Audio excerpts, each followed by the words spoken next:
All right, up next, we have AC Milan hosting Tottenham Hotspur.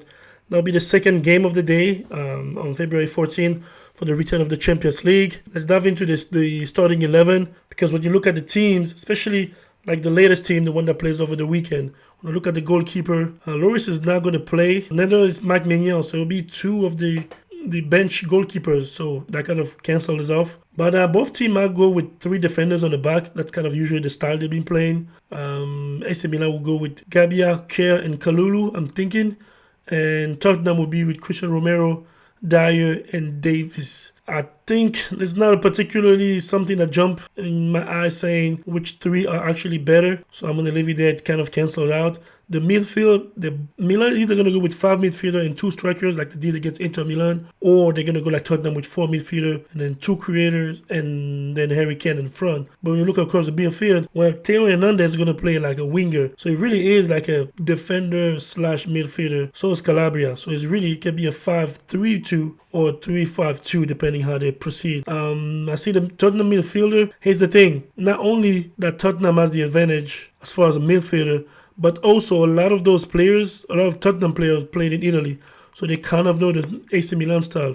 Same thing with Antonio Conte. Antonio Conte is an Italian coach in the Serie A for a long time. He kind of knows what's going on as far as like AC Milan, the tactics and so and so forth. And they have players like, Perisic, who was in Inter Milan, Betancourt, who was in Juventus, Kulusevski was in Juve. So there's a bunch of them that play in the Italian league that knows the Italian style, and the coach also does. So I kind of give an edge to Tottenham. But now, all this doesn't necessarily mean Tottenham is going to beat AC Milan, but just saying, Tottenham is coming into this game thinking Milan hasn't beat us since 2011. Milan hasn't even scored against us since 2011. We got a coach and we got some players that understand the Milan system better than Milan understand ours. Now you can throw in, Divock Origi played in England, Olivier Giroud plays in England, but it's not the same as far as like defenders and strikers. So yeah, I'm going to say, looking at starting 11, slight edge to Tottenham Hotspur. But other than that, even the forms, if you're looking at the form of the two teams, like Tottenham hasn't, the last game that they won, they beat City in the last match. That's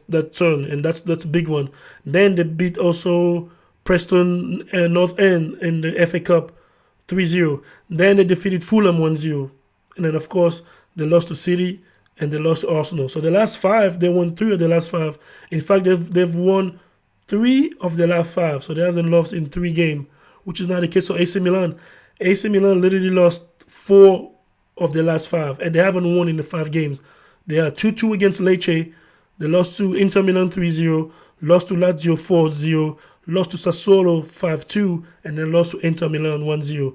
So the last 5 games, they haven't won. 1 draw and 5 defeats. So Milan is coming in completely not in form at all. But Champions League is a different competition. Hopefully, Pioli gets Rafael Leao on the pitch. I don't understand why he put him on the bench anyways against Inter Milan, but only knows he's the coach. But Tottenham definitely has an edge, looking at the two teams, the history of the team, and the current form. But that's just statistic. It just tells us what happened in the past. It doesn't mean it tells us what's going to happen. If I was a betting man, I would definitely give an edge to Tottenham, even though Milan is playing home. I hope Milan wins, but I could see a draw or Tottenham winning. The problem is Milan hasn't performed well in the Champions League, especially against England opposition, especially against London opposition, because they lost to Chelsea on the group stage. They weren't able to beat them in away and home games. So yeah, Milan hasn't performed well against the team from London, and Tottenham is coming in strong, in form, a better squad. I would say a better manager too. So everything is set for Tottenham to win the game, but AC Milan is eternal. They can still turn up and get something good going and win at least a home game.